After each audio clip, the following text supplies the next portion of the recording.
नमस्कार, वंदे मातरम दोस्तों। आज के इस खास वीडियो में बात करेंगे संतों के भेष में घूम रहे सनातन को बदनाम करने वाले इन राक्षसों की, इन भेड़ियों के।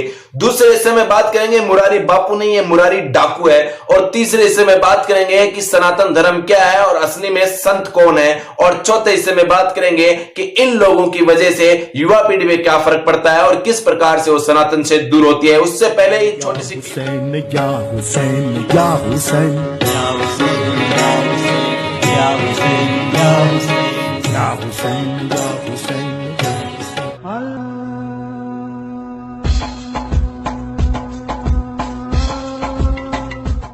समय नमाज गिराए तो हम भी प्रयास करें कि अपनी भागवत बंद करके 5 मिनट के लिए उनके लिए हम अल्लाह को प्रणाम करें। क्या जाता है, क्या फर्क पड़ता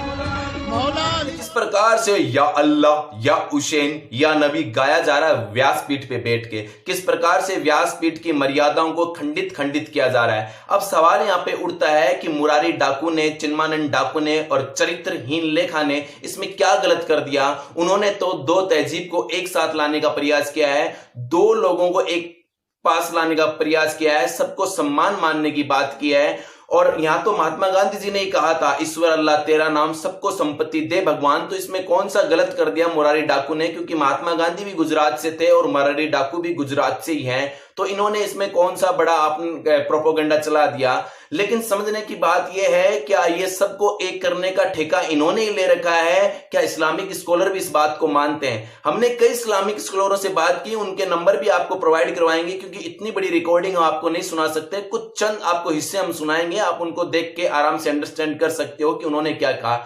हर इस्लामिक स्कॉलर ने यही कहा कि अल्लाह के साथ अगर हम किसी का नाम लें तो ये गुनाह होगा, ये अपराध होगा और ये इस्लाम में हराम है। ऐसा तो कोई बाहर ही नहीं कर सकता। मस्जिद तो बहुत अल्लाह ताला की इबादत की जा रही है भजनों के साथ, भगवान कृष्ण राम के साथ। तो वैसा मस्जिदों में अगर कोई करे तो आप उसको हराम मानोगे? नहीं कर सकते ना, मस्जिद में क्या बाहर भी नहीं कर सकते। अच्छा, वो मुसलमान, एक मुसलमान अल्लाह के अलावा किसी और की पूजा नहीं कर सकता, लेकिन उसके लिए हराम है। तो उनका जो सबसे बड़ा मूर्ति हो जाएगी तो फिर उनकी पूजा शुरू हो जाएगी। अच्छा, वो हराम है। खिलाफ है। हाँ, मूर्ति बन जाएगी तो फिर उसकी पूजा शुरू हो जाएगी। वो तो हराम है, जायज नहीं है, ये शिर्क हो जाएगा। ऐसा गुनाह होगा कि जिसको अल्लाह ताला माफ भी नहीं करता, वैसा गुनाह होगा। अच्छा, तो यानी इस्लाम को मानने वाले इस चीज का खंडन करते हैं। वो कहते हैं कि राम का नाम, भगवान का नाम हम अल्लाह के साथ नहीं ले सकते हैं। उन्हें हम एक आदर्श मनुष्य के रूप में देख सकते हैं, लेकिन भगवान के तुल्य नहीं देख सकते हैं। लेकिन इन खताखती प्रोपेगेंडा चलाने वालों को कौन समझाए, इन हिजड़ों को कौन समझाए कि ये क्या फैला रहे हैं। जब आप एक तरफ बात करते हो, एक कदम बढ़ाने की बात करते हो किसी की तरफ, तो उम्मीद ये की जाती है अगला कम से कम आपकी तरफ कदम तो ना बढ़ाए, लेकिन कम से कम अपना सर तो खड़ा करे कि मैं तैयार हूं अगर आप एक और कदम बढ़ाएं। तो सारे कदम बढ़ाने के ठेके इन्होंने ले रखे हैं और हम जैसे लोगों को मूर्ख बनाने का इन्होंने एक बहुत बड़ा प्रोपेगेंडा चला रखा है। इसके अलावा ये 1, 3, 4, 5 नहीं है। एक वेबसाइट का नाम बताता हूं जिसका नाम है हमारे संत। हालांकि ये हमारे संत नहीं था, इस वेबसाइट का नाम होना चाहिए था हमारे डाकू। ये हमारे जो डाकू है, मतलब हमारे संत नाम की इस वेबसाइट पे आप लिस्ट देखोगे तो इनकी ये लिस्ट भरी पड़ी है और ये लाखों रुपए लेते हैं खतावाचन के, करोड़ों रुपए लेते हैं खतावाचन के, और ये रुपए फिर अपनी अयासी में, अपनी मौज मस्ती में उड़ाते हैं। लेकिन अगर हम सनातन की तरफ से देखें, वेदों की तरफ से देखें, तो ये सारा का सारा पैसा जाना चाहिए गौ रक्षा के लिए, गौ माता की सेवा के लिए, क्योंकि सनातन में सर्वप्रिय गौ माता है, गौ रक्षा है। लेकिन इन लोगों ने यह प्रोपेगेंडा चला रखा है और हम लोगों को मूर्ख बना रखा है और हम मूर्ख बनते ही जा रहे हैं।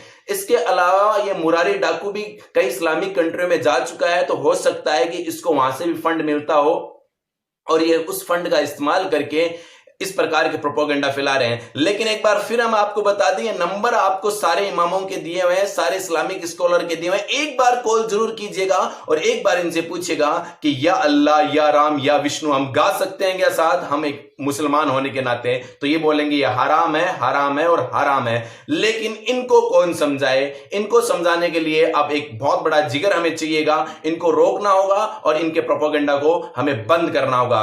दूसरा हमारा इस वीडियो का हिस्सा है जिसकी अब हम बात कर रहे हैं वो है मुरारी डाकू है, ये बापू नहीं। जी हाँ, हमने सही कहा, ये मुरारी डाकू ही है। संत कौन होता है इसकी परिभाषा हम आपको आगे बताएंगे, लेकिन मुरारी का जन्म गुजरात के अंदर हुआ और ये एक शिक्षक था। और आपको पता है एक शिक्षक के पास कई मनोवैज्ञानिक विधियां होती है अपनी बात को कहने की, ताकि बच्चे उसे आसानी से समझ सकें। इसी का फायदा उठाया इसने रामचरितमानस में, और इसी का फायदा उठाया इसने सुंदरकांड में, और लोगों को ये रामचरितमानस के बारे में बताने लगा, रामायण जी के पाठ पढ़ाने लगा, उसी विधियों का इस्तेमाल करते हुए, ताकि लोग इसकी बातों में आ जाए। क्योंकि जब आप शिक्षक बनते हो तो आपको एक प्रखंड वक्ता भी बना दिया जाता है। आपका हर विषय पे जो बात है, पकड़ है, वो काफी अच्छी होती है। और इसके 4 बच्चे हैं। अगर आप इनके चारों बच्चों की हिस्ट्री देखोगे, इनकी शादी कहां हुई है, तो आपको ये समझ में आ जाएगा कि ये भाई साहब कौन है और क्या चाहते हैं। इसके अलावा इस व्यक्ति ने कई अच्छे काम भी किए हैं, जैसे फौजियों की विधवाओं को पैसा देना, उरी अटैक में भी इसने पैसे दिए हैं। तो अब आपको ये लगेगा इतने भले काम करने वाले इंसान को, राम मंदिर के आवाज उठाने वाले इंसान को आप इस प्रकार से बदनाम कैसे करते हो।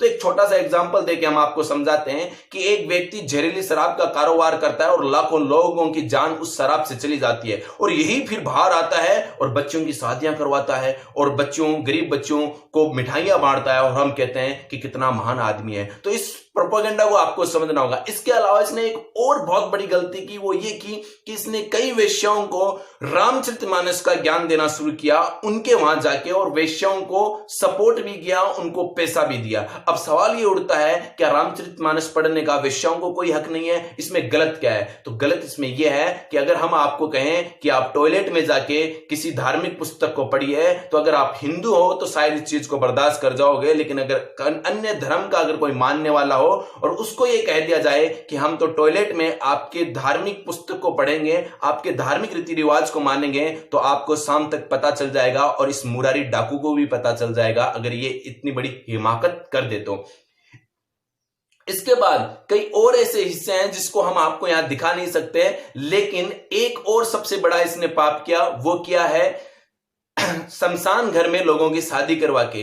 जहां शादी 14वां संस्कार होता है, और शमशान घर मतलब लास्ट घर जिसे बोलते हैं, अंतिम यात्रा जिसे बोलते हैं, वो 16वां संस्कार होता है हिंदू सनातन परंपरा के अनुसार। उसको भी इसने खंडित किया है। तो ये मुरारी बापू नहीं है, ये मुरारी डाकू है। इसके खिलाफ आवाज उठाइए। इन सारे डाकुओं का ये मसीहा है, इन सारे डाकुओं का ये सरदार है, इसलिए हम इसकी बार बार निंदा कर रहे हैं, बार बार इसका नाम रहे हैं। इस मुरारी डाकू का विरोध कीजिए जितना आपसे हो। हम कोई भी बात बिना फैक्ट के आप तक नहीं पहुंचा रहे हैं। अब अगला सबसे बड़ा इंपॉर्टेंट पॉइंट यह है कि फिर संत कौन है। तो आपको जानकर हैरानी होगी कि हम संतों के बारे में जानते नहीं। हमारे देश में 4 बड़े शंकराचार्य हैं जिन्हें भगवान शिव के तुल्य माना जाता है। आदि शंकराचार्य ने इसकी शुरुआत की, और अब फिलहाल हमारे देश में 4 मठ हैं। चारों मठ 4 दिशा में है, और इनमें बैठने वाले को मठाधीश बोलते हैं, मुख्य मठाधीश बोलते हैं, और ये मुख्य मठाधीश शंकराचार्य के रूप में जाने जाते हैं। आप में से नहीं, 90% हिंदुओं में से उन शंकराचार्यों का नाम कोई नहीं जानता है। इसके बाद सबसे बड़ी बात है, इन चारों मठों में 4 वेद पढ़े हैं। किसी पे श्याम वेद है, किसी में यजुर्वेद है, किसी में ऋग्वेद है, किसी में अथर्ववेद है। यहाँ वेदों की शिक्षा दी जाती है, और इनके नाम के आगे कुछ ना कुछ सरनेम लगते हैं। जैसे गिरी लग गया, किसी के पर्वत लग गया, किसी के सरस्वती लग गया, किसी के दयानंद लग गया। इस प्रकार से इनके सरनेम लगते हैं। नाथ जैसे लग गया, इस प्रकार से इन सभी के सरनेम लगते हैं। ये सारी चीज आज इस वीडियो में हम कवर नहीं कर पाएंगे, लेकिन याद रखना असली संत मठों में विराजमान संत है। एक संत बनने की प्रक्रिया में 6 महीने के बच्चे को मठों में छोड़ दिया जाता है। वो वहीं बड़ा होता है, वहीं वैदिक शिक्षा लेता है और वहीं सब कुछ करता है। इनकी तरह शादी ब्याह और जिंदगी की मौज मस्ती नहीं करता है, जिस प्रकार से कथावाचक ये फकड़ लोग कर रहे हैं, और लाखों करोड़ों रुपए आपसे। अब एक मुहिम चलानी होगी, इन फकड़ों तक हमारे पैसे को नहीं पहुंचाना है। ये पैसा हमें सिर्फ और सिर्फ हमारे सनातन संस्कृति को बचाने में लगाना है, और सनातन संस्कृति तभी बचेगी जब गौ माताएं बचेगी। तो ये सारा का सारा पैसा हमें गौशालाओं में देना चाहिए। वहां पे गौ रक्षा के लिए हमें कदम उठाने चाहिए। अगर गौ रक्षा सर्वप्रिय नहीं होती तो भगवान श्री कृष्ण नंगे पैर उनके पीछे नहीं दौड़ते। अगर मैं राजस्थान की बात करूं तो वहां पे जितने भी लोक देवता हैं, चाहे आप बाबू जी की बात कर लीजिए, मेहा जी की बात कर लीजिए, हड़बू जी की बात कर लीजिए, गुगा जी की बात कर लीजिए, और कई और संत हैं जिनकी आप बात कर लीजिए, वीर तेजा जी की बात कर लीजिए। ये सारे के सारे वो संत हैं जिन्होंने गौ रक्षा करते हुए अपने प्राणों की आहुति दी। इसलिए गौ रक्षा ही सर्वप्रिय होनी चाहिए, हमारे लिए फकड़ नहीं होने चाहिए।